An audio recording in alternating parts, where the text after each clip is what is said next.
आज आपण शिळ्या पोळ्यांचे शंकरपाळे करू. इथे रात्रीच्या पोळ्या भरपूर अशा उरलेल्या आहेत, तर आज आपण या पोळ्यांचे शंकरपाळे करू. खूप छान लागतात. असं जर तुम्ही जेवायला गेले तर 2च पोळ्या जेवू शकता, तर 3 पोळ्याचे तुम्ही खासाल. एवढे छान असे टेस्टी छान लागतात. तर चला आपण बनवूया. मी इथे कांदा कट करून घेते बारीक बारीक. उन्हाळ्याच्या तर अशाही पोळ्या रात्रीच्या राहिल्या की पूर्ण अशा कडक होतात आणि कडक पोळ्यांचे शंकरपाळे हे छान लागतात. नक्की तुम्ही व्हिडिओ पूर्ण बघा. मी इथे बारीक बारीक कांदा कट करून घेत आहे. लसूण सोलून घेतलेलं आहे, लसूण पण बारीक करून घेतलेलं आहे. कोथिंबीर कट करून घेतलेली आहे. यामध्ये तुम्ही टोमॅटोसुद्धा टाकू शकता, आवडीनुसार आहे.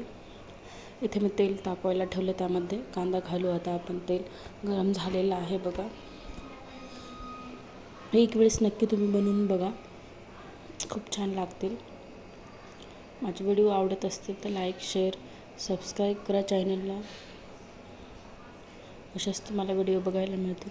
यामध्ये कांदा टाकलेला आहे, त्यामध्ये शेंगदाणे टाकले आहेत. लालसर होईपर्यंत आपल्याला भाजून घ्यायचे आहेत बघा. अशा प्रकारे लालसर झाले की आपल्याला भाजून घ्यायचे आहे. यामध्ये मी आता लसूण टाकलेलं आहे. आता आपण कोथिंबीर घालू. लालसर असं झालेलं आहे बघा, तर कोथिंबीर भरपूर असं कोथिंबीर टाकायचं आहे. आता मी लाल तिखट आणि हळद टाकते आहे आणि मीठ टाकू 1 चम्मच. जर तुम्ही 3 पोळ्यांचे बनवत जर असाल तर 1 ग्लास पाणी बस होईल. जास्त पाणीही टाकलं की जास्त छान लागत नाही. मी तर 4 ते 5 पोळ्यांची बनवत असल्यामुळे 2-2.5 ग्लास पाणी टाकत आहे बघा. अशा प्रकारे एकदम अशा पोळ्या आपल्याला जेवढ्या कडक असं होत, मी तर हवेला ठेवल्या होत्या बघा सुकवायला. नरम पोळ्या होत्या थोड्याफार, म्हणून तर कडक झाल्या बऱ्याप्रमाणे. तर कडक पोळ्याचे छान होतात. जास्त नरम असला तर तेवढे छान होत नाहीत, पूर्ण असा काला होतो.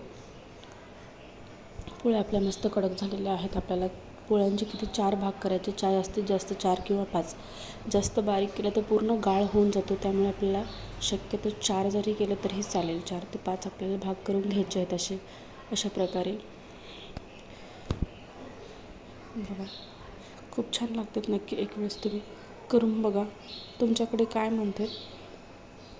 बरेच जण यांना तुकडे म्हणतात, शंकरपाळे, कुटके, असं ज्याच्या त्याच्याकडे वेगवेगळे नाव दिले जातात. तर चला, अशी भरपूर आपल्याला खळखळ अशी पाण्याला आता उकळी येऊ द्यायची आहे. उकळी आली की त्या पाण्यामध्ये आपल्याला हे पोळ्या टाकून द्यायच्या आहेत बघा.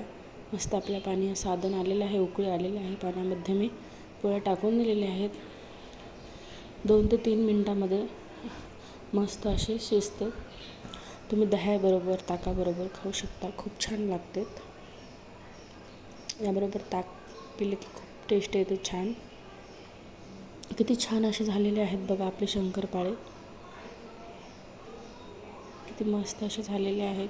व्हिडिओ आवडला असेल तर लाईक करा, सबस्क्राईब करा. तुम्ही दह्याबरोबर हे शंकरपाळे खाऊ शकता. किती छान झालेले आहेत बघा. जास्त वेळही लागत नाही, कमी वेळात बनतात आणि खायला पण खूप छान लागते. एक वेळेस नक्की बनवून बघा या पद्धतीने. तर चला पुढच्या रेसिपीसोबत भेटू. चला बाय.